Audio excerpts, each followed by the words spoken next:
22 जनवरी को रामलला भव्य और दिव्य मंदिर में विराज जाएंगे। उनकी प्राण प्रतिष्ठा होगी। तैयारी अयोध्या ही नहीं पूरे देश भर में चल रही है, लेकिन अयोध्या की तैयारी अलग है। यज्ञ अनुष्ठान की भी तैयारियां चल रही हैं। बात करने के लिए गोविंद देवगिरी जी महाराज हैं, जो ट्रस्टी भी हैं और राम जन्मभूमि तीर्थ ट्रस्ट के खजांची भी हैं। तो बहुत सारी जानकारी महाराज जी से आज लेंगे। महाराज जी, न्यूज नेशन में स्वागत है आपका। 22 तारीख को भगवान रामलला विराजेंगे। प्राण प्रतिष्ठा की तैयारी काफी दिनों से चल रही है। मुख्य तैयारी क्या है? अगर हम मुख्य तैयारी किस क्षेत्र की आप पूछना चाहते हैं, मेरे ध्यान में नहीं है, लेकिन उसके दो आयाम हैं। एक तो जो निर्माण कार्य हम लोगों को सौंपा गया था, उसकी तैयारी पूरी हो चुकी है और जिस गर्भगृह में भगवान विराजेंगे वह गर्भगृह, वो तल और उसके आसपास का संपूर्ण क्षेत्र इसके लिए सिद्ध है। और जैसे ही प्रतिष्ठा होगी तुरंत भगवान के दर्शन की व्यवस्था सबके लिए उपलब्ध हो जाएगी। ये हो गया निर्माण कार्य के बारे में। अब जो दूसरी पूजा विधि की तैयारी है, वो हम लोगों ने बहुत सोच समझ करके की है। अयोध्या के सभी संप्रदायों के महंतों की 2 बैठकें लेकर के हम लोगों ने फिर उनकी सहमति से काशी में प्रस्थान किया और काशी में उस समय कांची कामकोटी पीठ के पूज्य शंकराचार्य जी श्री विजयेंद्र सरस्वती जी महाराज उपलब्ध थे। उनके पास 2 दिन रह करके हम लोगों ने अनेक घंटों तक उनके साथ बैठ करके विचार विमर्श किया और उनके सुझावानुसार और हम लोगों के अनुभव के अनुसार हम लोगों ने पंडित प्रवर श्री लक्ष्मीकांत जी दीक्षित को इस पूरे कार्य का आचार्य पद दिया और पंडित प्रवर श्री गणेश शास्त्री द्राविड़ को इसका सर्वोपद्रष्टा यह पद दिया, यानी जो निदेशक है उसके सुपरवाइजर रहेंगे। अब इनके साथ 125 पंडितों की पूरी टीम रहेगी और यह कार्य उनके लिए जो यज्ञ मंडप बनना है और पूजा के सारे साहित्य को जुटाना है, यह सारा कार्य लगभग पूरा होते आ गया है। भगवान रामलला को दिनांक 17 के दिन मंदिर में पधराया जाएगा और 18 को उनका गर्भगृह में प्रवेश होगा। वस्तुतः अब यहाँ पर अनुष्ठानों की जो बात है, हम अनुष्ठानों में अत्यंत विश्वास रखते हैं, क्योंकि हमारे वेद शास्त्र के जो मंत्र और विधान हैं वे अत्यंत महत्वपूर्ण हैं। पता होना चाहिए सब लोगों को कि 5 अगस्त को जो भूमि पूजन अथवा कार्य आरंभ हुआ था, उससे 108 दिन पहले से यहाँ पर अनुष्ठान जो आरंभ हुए हैं वो लगातार अखंड रूप से अभी तक चल रहे हैं। गत 1.5 मास में समस्त वेदों के मंत्रों का यहाँ पर पूरा हवन हुआ। समस्त वेदों के यज्ञ यहाँ पर हुए, वे संपन्न हो चुके हैं। पूरे वर्ष भर में महाराष्ट्र के प्रति मास 11 पंडित आकर के यहाँ पर निःशुल्क अनुष्ठान करते रहे हैं और सभी प्रकार के देवी देवताओं के अनुष्ठान यहाँ पर संपन्न हो चुके हैं। और अब जो कार्य है वह कार्य प्रत्यक्ष रामलला की प्रतिष्ठा का है। तो 18 को एक और तो मंदिर में भगवान के श्री विग्रह के संस्कारों का आरंभ होगा, दूसरी ओर यज्ञ स्थल में अनेक देवी देवताओं की स्थापना होकर के उनके मंत्रों का जप, उनके स्तोत्रों का पाठ और उसके साथ साथ अनेक मंत्रों का हवन होगा। अब इसमें अनेक अर्चनाएं भी होगी। तो ये विधि विधान जिस प्रकार का हम लोगों को हमारी परंपरा से मिला है वह वहाँ पर चलेगा। यहाँ पर भगवान रामलला के अनेक प्रकार के अभिषेक होंगे। महाराज जी, मेरा सवाल ये था कि सबके जेहन में ये सवाल है, सब लोग जानना भी चाहते हैं कि 16 तारीख से संक्रांति खत्म होते ही अनुष्ठान शुरू हो जाएगा। 16 से लेकर के और 22 तारीख तक इसमें कितने तरह के अनुष्ठान होंगे, कितने तरह के यज्ञ हवन पूजन होंगे, इसके बारे में कुछ जानकारी दी।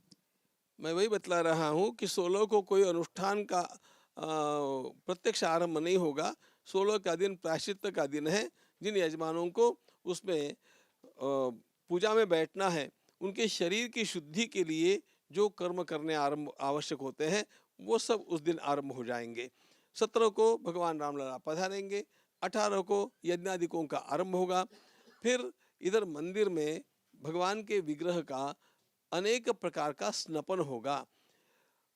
पाषाण के दोषों को निकालने के लिए और मूर्ति के निर्माण होते समय अनेक प्रकार के जो दोष आ जाते हैं, जीव हिंसा होती है या अनेक प्रकार का दोष उसमें आ सकता है, तो उन सब का परिमार्जन करने के लिए अनेक प्रकार के स्नपन होंगे। भगवान का जलाधिवास होगा, धान्याधिवास होगा, पुष्पाधिवास होगा, फलाधिवास होगा, शय्याधिवास होगा।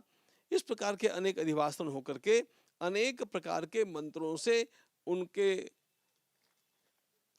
न्यास किए जाएंगे। न्यास का अर्थ ये होता है भगवत शक्ति को आवाहन करके स्थापित करने के लिए उस स्थान को योग्य बनाना।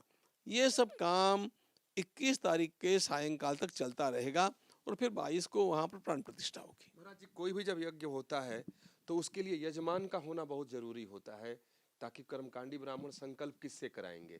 इसमें अलग अलग तरह के अगर यज्ञ होने वाले हैं तो इसमें क्या यजमान सब तय कर लिए गएंगे, और मुख्य यजमान की भूमिका में क्या प्रधानमंत्री नरेंद्र मोदी रहेंगे? यज्ञ के मुख्य यजमान के रूप में हमारे न्यासी बंधु डॉक्टर अनिल मिश्र ये विराजमान होने वाले हैं, क्योंकि जब यज्ञ का यजमान होना है तो वह सपत्नीक होने की आवश्यकता होती है, और इसलिए डॉक्टर अनिल मिश्र हमारे न्यासी भी हैं और सभी प्रकार से योग्य होने के कारण, और उन्होंने गत महीने भर अनेक प्रकार के जप जाप्य करके अपने को उसके लिए सिद्ध किया है, इसलिए अनिल मिश्र जी को मुख्य यजमान पद दिया गया है। और भी अन्य यजमान उसमें कोई हो सकते हैं, लेकिन उनको हम अभी तय करेंगे। अभी हम सब लोग मिल रहे हैं और उनका तय कर रहे हैं। मुख्य यजमान अनिल मिश्र जी हैं और स्वयं प्रतिष्ठा के यजमान हमारे माननीय प्रधानमंत्री जी हैं। महाराज जी, सवाल उठता है कि जब ये पूरी प्रक्रिया हो रही होगी तो यजमानों के लिए भी व्यवस्था, तो जो नियम निष्ठा यजमान के लिए अगर प्रधानमंत्री मोदी होंगे तो वो नियम निष्ठा भी उन्हें निर्वाहित करना पड़ेगा? आपकी जानकारी के लिए बतलाता हूँ, हमारे माननीय प्रधानमंत्री जी इतने सावधान हैं और इतने श्रद्धालु हैं कि उन्होंने स्वयं 15 दिन पूर्व संपर्क करके और इस बात की जानकारी मांगी थी कि उनको प्रतिष्ठा के लिए सिद्ध होने हेतु क्या क्या अनुष्ठान करने चाहिए, क्या क्या व्रत नियमों का पालन करना चाहिए, और वे सब उनको बतला दिए गए हैं। उनको 3 दिन क्या करना चाहिए, 7 दिन क्या करना चाहिए, 11 दिन क्या करना चाहिए, इसके अलग अलग उपवास के स्तर उनको बतलाए गए हैं और उस प्रकार का वे अनुष्ठान कर रहे हैं। इतना ही नहीं, गत 11 दिनों से वे विशिष्ट मंत्रों का जप भी कर रहे हैं। ये सब उनको महात्माओं के द्वारा बतलाया गया और वे उसका पालन कर रहे हैं। महाराज जी, एक सवाल और भी तब लोग जानना चाहते हैं, सबके मेरे मन में भी ये जिज्ञासा है कि 3 प्रतिमाएं भगवान की विग्रह बनाई गई थी, एक 18 तारीख को गर्भ में आ जाएंगे। जब भी प्राण प्रतिष्ठा हम लोग अपने गांव में या मंदिर में या शहर में देखते हैं तो या तो नगर भ्रमण होता है, फिर उसका पूजन होता है, नदी स्नान होता है, तो क्या ये भी प्रक्रिया अपनाई जाएगी या इस बार यहाँ कुछ दूसरी प्रक्रिया अपनाई गई है? अन्य मंदिरों की स्थापना और यहाँ के मंदिर की स्थापना, इसमें एक अंतर ध्यान में लेना चाहिए।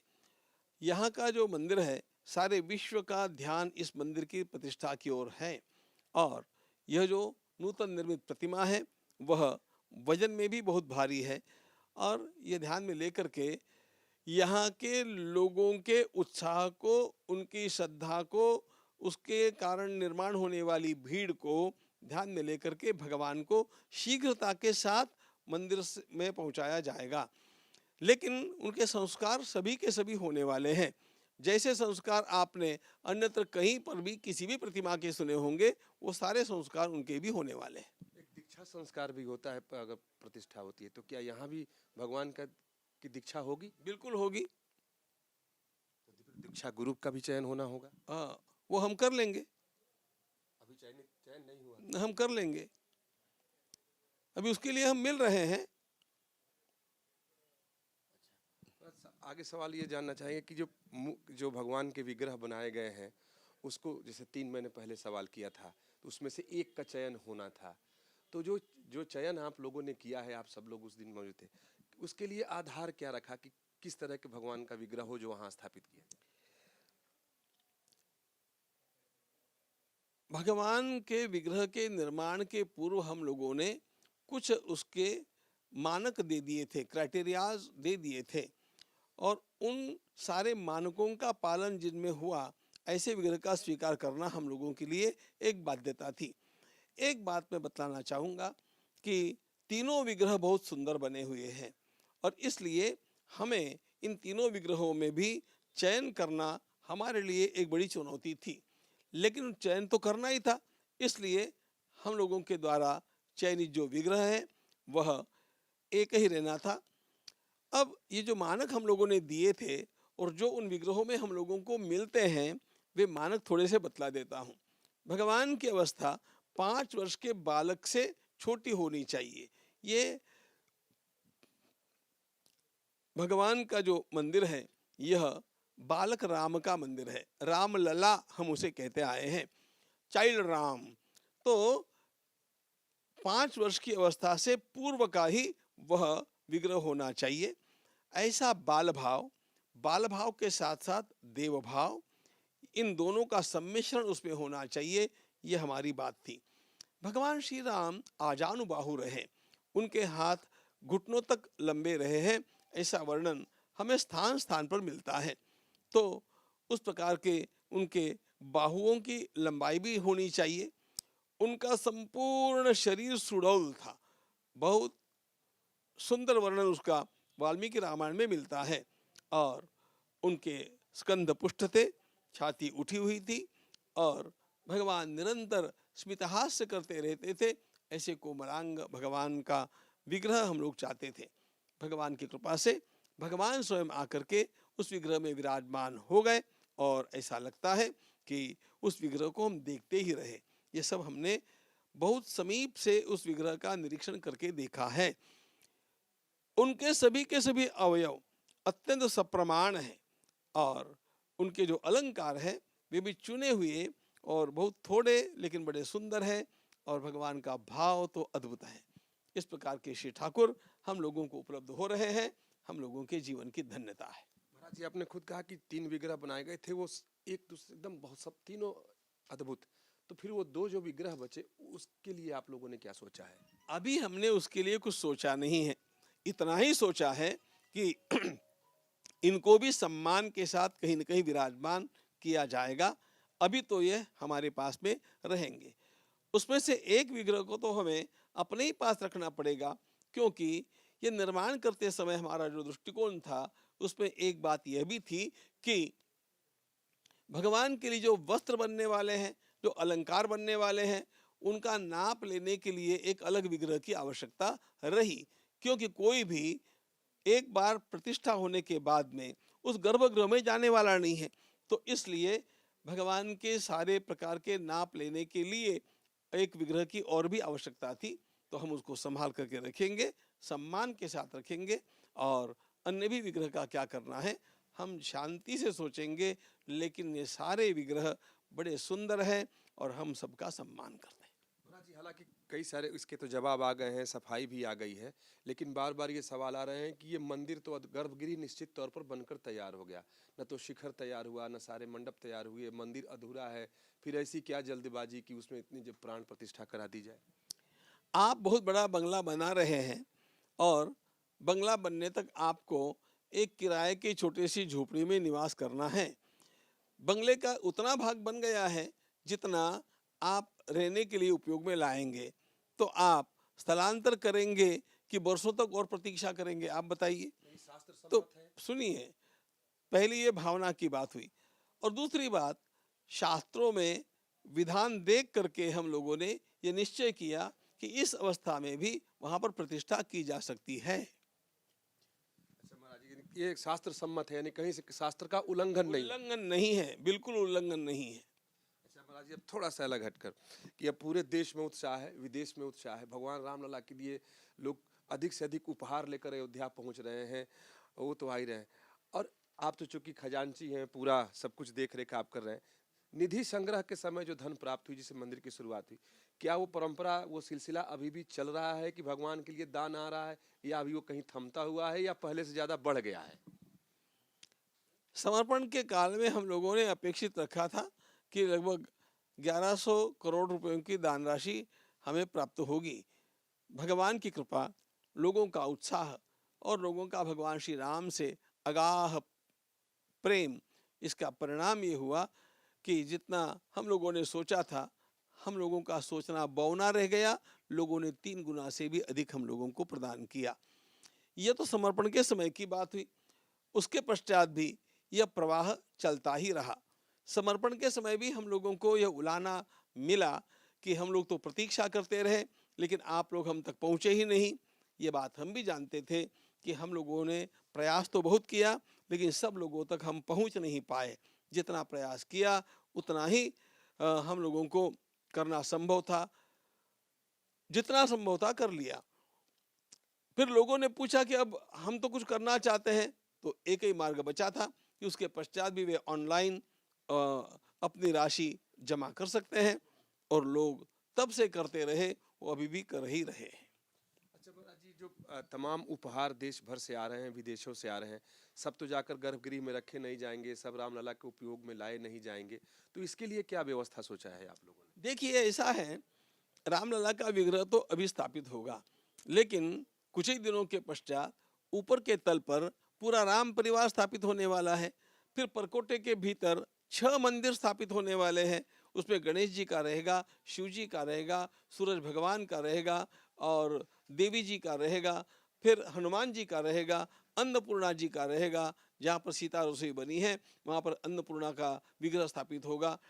और उसके पश्चात और परकोटे के बाहर 7 विग्रह और स्थापित होने हैं, जिसमें महर्षि वाल्मीकि है, वशिष्ठ मुनि है, विश्वामित्र मुनि है, अगस्त्य मुनि है, निषाद राज गुहा है, शबरी है और जटायु है।